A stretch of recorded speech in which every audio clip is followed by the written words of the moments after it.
நீங்களாச்சும் சட்டத்தை திருத்துங்கன்னு சொல்லி நான் தான் சட்ட திருத்தத்துக்கு முன்மொழிந்தேன். அந்த அடிப்படையில் தான் கடந்த கூட்டத்தொடரில் அண்ணன் பைன்வேல் பிடிஆர் அமைச்சராக இருக்கின்ற போது தமிழ் வழியில் படித்தவர்களுக்கு 40% மதிப்பெண் எடுக்கணும், அல்லது இந்திய நாட்டை சேர்ந்த எவர் வேணுமானாலும் தேர்வு எழுதலாம், எவன் வேணுமானாலும் உள்ள வரலாம்னு நிலை இருக்கு, அது கூடாது.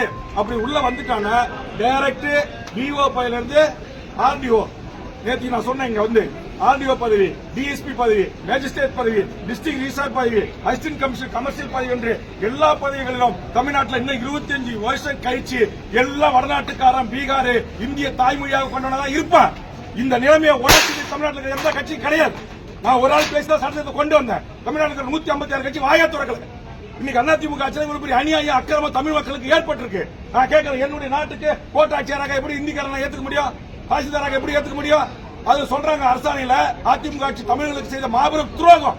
அந்த துரோகத்தை நான் சொல்றத தோல் உரித்து காட்டுறத சகித்துக் கொள்ள முடியாத கடந்த கால அதிமுகவில் இருந்து திமுகவுக்கு வந்த சேகர்பாபு அதிமுக அமைச்சர்களோடு அதிமுக முன்னாள் அமைச்சர்களோடு நெருக்கமா பழகிறவர்கள் அதிமுகவை காப்பாற்றுவதற்காக அவர் என்ன விமர்சனம் செய்கிறார். நான் பகிரங்கமா குற்றச்சாட்டு. அதிமுக ஆட்சியில தான் டிஎன்பிசில அது அண்டை நாட்டை சேர்ந்தவன் உள்ள வரலான்னு சட்டத்திருத்தம் கொண்டு வந்தாங்க. ஏன் அப்ப திமுக இருந்த சேகர்பாபு அதை கேட்கல? நான் கேட்டேன், நான் கண்டுபிடிச்சேன், நான் கொண்டு வந்து முதலமைச்சர்கிட்ட சொல்லி சட்ட திருத்தம் கொண்டு வந்து இன்னைக்கு தமிழ்நாட்டை சேர்ந்த தமிழர்கள் தாய்மொழியில பேச எழுத படிக்க தெரிஞ்ச தேர்வு வச்சா 40 மதிப்பெண் பெற்றாதான் வேலைக்கு போக முடியும் நிலையை நான் உருவாக்கினேன்.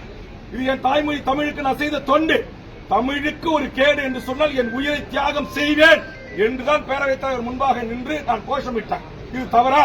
என் தாய்மொழியை அழிக்க நினைக்கிற என் தாய்மொழியை இன்றைக்கு பயிற்சி மொழியாக, பாடமொழியாக, தொடர்பு மொழியாக, அலுவல் மொழியாக இல்லாம இங்க எல்லாத்திலையும் ஆங்கிலம், எல்லாத்திலையும் ஹிந்தி போயிட்டு இருக்கு. அதெல்லாம் நான் சொல்கிறேன், என் உயிரை விட மேலான என் தாய்மொழிக்கு ஒரு இழக்கு என்றால், ஒரு அவமானம் என்று சொன்னால், இந்த சட்டமன்றத்தில் என் தாய்மொழி குறித்து நான் பேசுவதற்கு நேரம் கிடைக்கவில்லை என்று சொன்னால், பேரவைத் தலைவர் முன்பாக சென்று பாயிண்ட் ஆஃப் ஆர்டரை எழுப்பி நேரத்தை கேட்டு பேசுவதற்கான உரிமை மக்களால் தேர்ந்தெடுக்கப்பட்ட சட்டமன்ற உறுப்பினராக இருக்க எனக்கு இருக்கிறது.